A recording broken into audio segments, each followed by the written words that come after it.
yourself in Tesla's shoes. Let's say you make the most successful electric cars in the world and it's time to update the Model 3 sedan.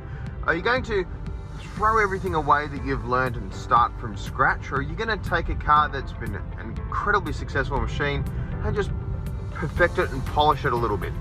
Well, that's the approach Tesla has taken with this, the 2024 Model 3, a heavily updated car that feels very similar to its predecessor. Now, the car looks new on the outside. You've got more focused headlamps, you've got new tail lights, new wheels, doors, bumpers, bonnets, etc. But it still looks like a Tesla, and you're not going to mistake it for anything but a Model 3. I think that's a reasonably successful approach. It is a reskin more than a ground-up, redesigned version of the car. You've still got the same windows and glass house and driving position, all that sort of stuff. But there are lots of important changes. On the inside here, the interior does feel far more premium than before. You've got much nicer materials throughout, and it's a quieter space as well, thanks in part to new soft touch materials throughout the car, as well as double glazed windows front and back, just like you get in a Mercedes S-Class. The power is about the same as before, though. Little software tweaks have helped extract a little bit more range from the car's battery and electric motor.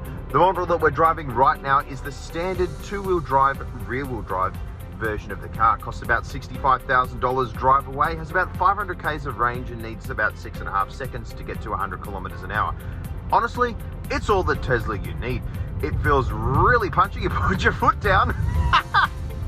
Yep, it really does take off instantly.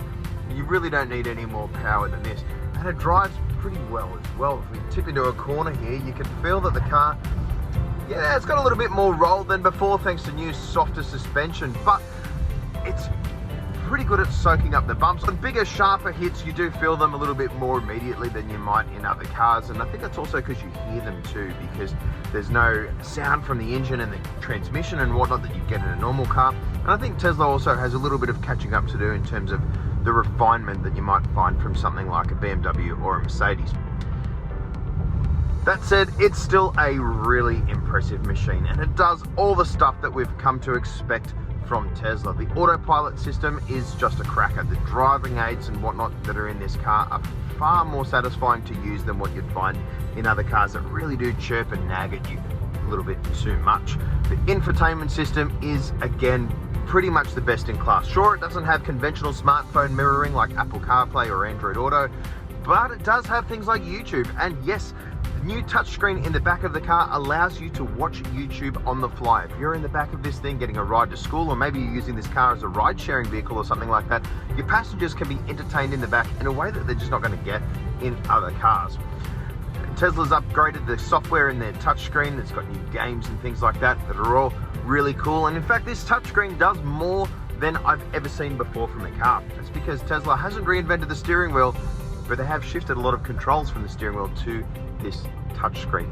You use it to pick the gear that you're going to go in. When you set up at the start of a journey, you can swipe up or down to choose drive or reverse, and the car also can attempt to guess what gear you'd like depending on how you've been driving. So if you nose into a car parking space, it knows you're going to want reverse, right? You're not going to drive through a wall.